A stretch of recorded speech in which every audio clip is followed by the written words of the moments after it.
හයි guys අද අපි යනවා අපේ කට්ටියත් එක්ක ෆිල්ම් එකක් බලන්න. ඉතින් අපි එක්සෑමුත් ළඟ එනවා. ඉතින් අපි මේ එක්සෑම් එකකට වැඩක් තමයි මේ කරන්න යන්නේ. අපි එක්සෑම් එකේ ප්‍රසන්ටේෂන් එකකට තියෙන වැඩක්. ඒ වගේම අපි එක්සෑම් එකේ ලකුණු හම්බ වෙන වැඩකට අපිට තියෙන ෆිල්ම් එකක් ගැන ඩිස්කස් කරන්න. ඉතින් අපි ෆිල්ම් එක බලන්න යන්නේ හදන්නේ.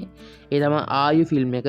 ඉතින් මෙහෙම අපි පික්මී එකක් දාගෙන අපි ගියා ෆිල්ම් එක බලන්න.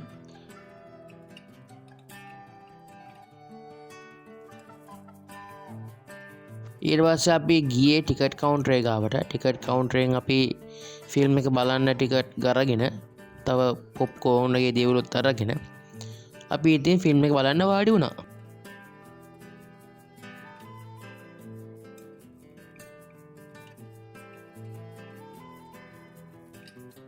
ඉතින් අපි ෆිල්ම් එක බලලා ඉවර කරලා එළියට ආවා.